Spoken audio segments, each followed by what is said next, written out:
이 동영상은 공연 준비를 위해서 만드는 것입니다. 공연의 캐스트와 스태프들에게 가장 처음 어떤 기본적인 감수성을 공유하기 위해서 만들어 보는 것이죠.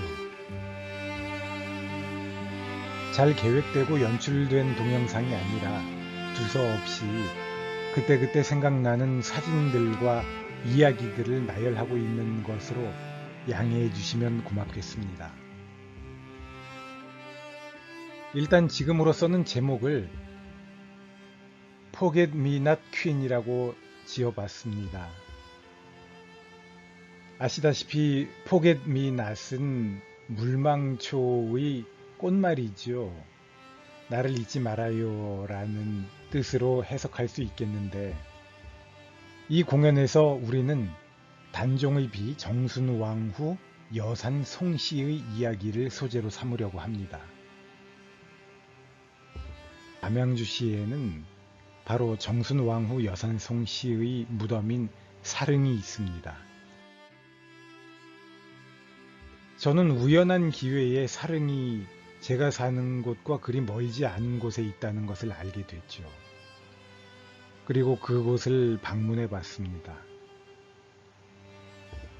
저는 언제나 저의 정신연령이 20살이라고 생각을 했었습니다. 저희 가치관, 저희 감수성 같은 것이 늘 20살이라고 생각을 했었습니다. 20대에 머물러 있다고 생각을 했었죠. 그래서 사랑을 하던가 세상의 많은 것들을 바라보면서 20살의 마음을 가지고 이해를 했었습니다.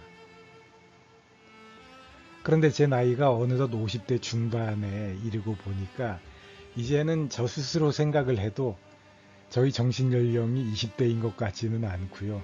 20대는 조금 지난 것 같습니다. 저희 정신연령이 저희 육체적인 연령과 잘 어울리고 있는지는 모르겠습니다만, 아무튼 그러면서 이제는 삶에서의 좌절이나 슬픔, 후회, 원망, 한없는 기다림에 대한 지침, 또 죽음, 다른 사람들의 삶의 쇠락과 죽음, 이런 것들에 대해서도 생각을 해보게 됩니다. 그것들에 대해서 무감각하지가 않게 됐죠. 그러던 차에 단종의 비 정순왕후 송씨의 이야기를 알게 되었습니다. 우리에게 단종의 이야기는 너무나도 유명하고 또 정순왕후의 이야기도 많이 알려져 있는데요. 지금 보시는 이 사진이 제가 2021년 9월 말에 남양주시에 있는 사릉을 방문했을 때 찍은 사진입니다. 지금은 이렇게 공사 중입니다. 이 사진은 공사되기 전에, 그러니까 아마 올 초나 작년 겨울에 찍은 것 같고요. 사릉은 규모가 작고 단촐합니다. 그래서 홍살문을 지나면 이러한 건물 하나 보고 그 뒤에 무덤이 있게 되죠. 그리고 주변에 이런 배수로도 있고 약간 넓은 숲도 딸려 있는데 방문하는 사람들이 많지는 않습니다. 어떤 한적함과 외로움을 느끼게 만들곤 합니다. 능에는 제실이라고 해서 제사를 지내기 위해서 지어놓은 집들이 있죠. 이것은 사릉의 제실 모습입니다. 사릉 자체도 한산하지만 이 제실까지 찾아오는 사람들은 거의 없다시피 하는데요. 그래서 텅 빈 뜰과 그 뜰에 드리워지는 그림자가 또 독특한 분위기를 만들어줍니다. 정순왕후는 15살 때 자기보다 1살 어린 단종에게 시집을 갔습니다. 그리고 18살이 되었을 때 헤어졌지요. 그때 세조에 의해서 단종이 폐위되고 죽음을 맞이했습니다. 왕비의 자리에서 쫓겨난 다음에 정순왕후는 노비가 되었습니다. 그 노비가 되었던 정순왕후의 삶의 자취는 동대문 밖, 동묘 건너편 쪽에서 주로 찾아볼 수 있는데요. 우리가 알다시피 동묘는 도깨비 시장쯤으로 알려져 있는 아주 남루하면서도 분주한 삶의 공간이지요. 그 건너편에 있는 작은 산에 주로 정순왕후 송씨의 이야기들이 깃들어 있습니다. 이제 그 작은 산을 찾아가 보도록 하지요. 동묘 부근처럼 이 동네도 아주 오래된 동네인 것 같습니다. 골목들이 좁고요. 풍경들이 아무래도 예사롭지가 않습니다. 요즘의 새로 짓는 신도시나 아파트촌이랑은 사뭇 다르지요. 골목길을 조금 다니다 보면 이렇게 동망정으로 올라가는 이정표가 보입니다. 지금 보아서도 뭐 특별할 것이 없는 옛날 동네인데요.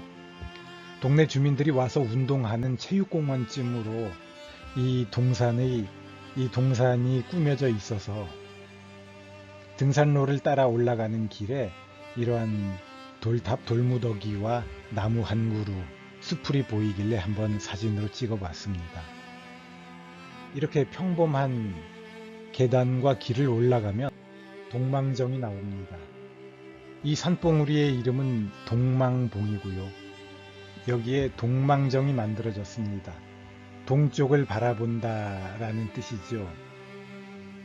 인터넷 같은 데서 쉽게 찾아볼 수 있는 자료인데요. 단종이 영월로 유배된 후에 이곳에 남겨진 정순왕후는 남편이 있는 동쪽을 보면서 또 남편이 죽었다는 소식을 듣고서 그쪽을 향해서 아침과 저녁으로 산 위에 올라가서 남편이 계신 곳을 향해 통곡을 했다고 하지요. 그래서 동네의 여인들이 그 서러움을 함께 나누며 같이 울었다고 합니다. 동망정에서 조금 더 정상을 향해서 걸어가면 동망봉, 동망각이라는 것이 있습니다. 이곳에서 정순왕후를 위해서 동네 주민들이 제사를 지낸다고 합니다. 바로 그 옆에 높은 아파트가 서 있지요. 동망봉에서 서울 시내를 내려다보면 풍경이 이렇습니다. 높은 건물들이 들어서 있어서 이제는 답답한 느낌이 있지요. 시야가 탁 트여 있지 않습니다. 그 어느 방향을 둘러보아도 이제는 그런데요. 예전의 모습을 생각해 본다면, 예전의 모습을 그려본다면 이 봉우리 아래로는 넓게 들이 펼쳐지면서 아니면 낮은 구릉들이 이어지고 논밭이나 초가집들만 보이면서 더 먼 곳을 바라볼 수 있었을 것입니다.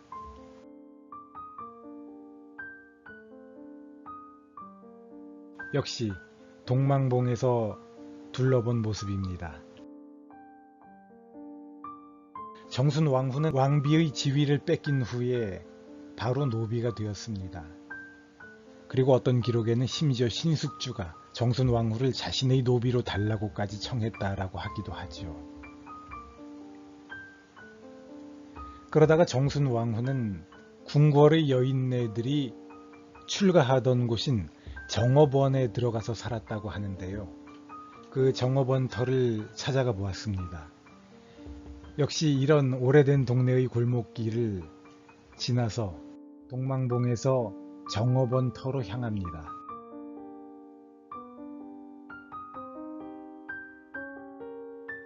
이것이 정업원 터인데요. 이 비각의 일반인들은 가까이 접근할 수 없고요. 멀리서 조금 떨어져서 쳐다볼 수 있을 뿐입니다. 그렇지만 이 현판은 충분히 읽을 수 있죠. 정업원 터에 왔다가 영조는 정순왕후를 기리면서 이렇게 현판을 직접 적었다고 합니다. 전봉 후암 천만년. 글자를 그대로 해석해보면 앞의 봉우리와 뒤의 바위는 천만년에 이를 것이다 라는 뜻인데, 앞의 봉우리와 뒤의 바위가 상징하는 것이 정순왕후의 절개인 것인지 아니면 정순왕후의 고난과 한을 상징하는 것인지 모르겠습니다. 둘 다일 수도 있겠지만 저는 앞을 막고 있는 봉우리와 또 뒤에서 무겁게 움직임 없이 짓누르고 있는 바위의 이미지가 더 강하게 저희 뇌리에 떠올라서 앞의 봉우리와 뒤의 바위는 천만년을 갈 것이건만,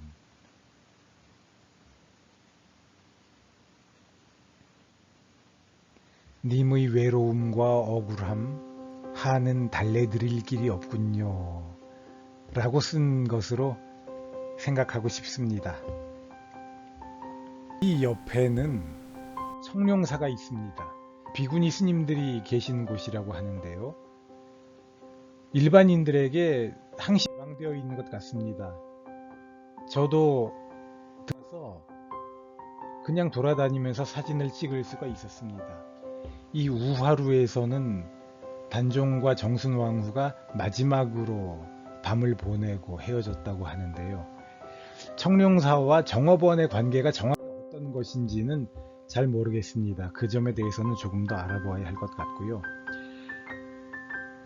정순왕후가 정업원을 나온 뒤에는 시녀를 데리고서 천에 물을 들여서 팔아서 그것으로 생계를 이어갔다고 하죠.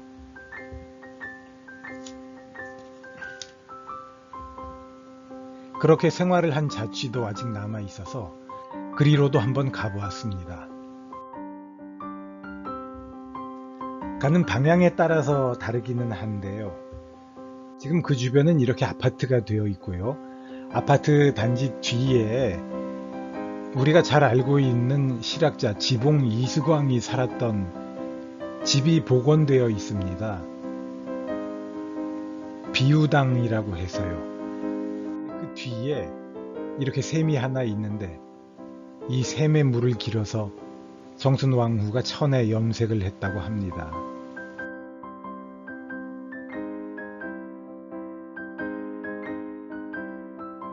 제가 정순왕후의 주된 생활 공간이었을 동망봉으로부터 정업원 터 그리고 자주동천까지 몇몇 지점들을 답사해 보았습니다. 그러면서 그 당시의 이 길들은 어땠을까 라고 제가 이동하는 경로들에 대해서 한번 상상해 봤죠. 지금 남자인 제가 걷기에도 그리 썩 만만치 않은 산골의 오르막길을 결코 짧지 않은 시간을 걸어야 하는 그러한 영역이었습니다. 그리고 정말 전해 내려오는 이야기처럼 정순왕후가 매일 아침 저녁으로 동망봉을 오르내렸다면 그것은 그 당시의 산세, 자연환경, 그리고 사람들의 영양환경 이런 것들을 고려해 본다면 정말 쉽지 않은 일이었겠다라는 생각이 들었습니다. 그녀가 굳이 그렇게까지 해야 했다면 그녀 마음속에 한과 응어리가 그렇게 하지 않으면 결코 풀리지 않을 정도로 단단하고 모질게 자리 잡고 있었기 때문이겠죠. 15살에 결혼해서 18살에 과부가 되고 82살까지 정순왕후는 과부로 살았습니다. 사실 요즘도 82살을 산다면 장수하는 편이죠. 그리고 웬만큼 호강하거나 호사하는 삶이 아니면 노년의 삶이라는 것이 그리 만족스럽지 않게 되기가 쉬울 텐데요.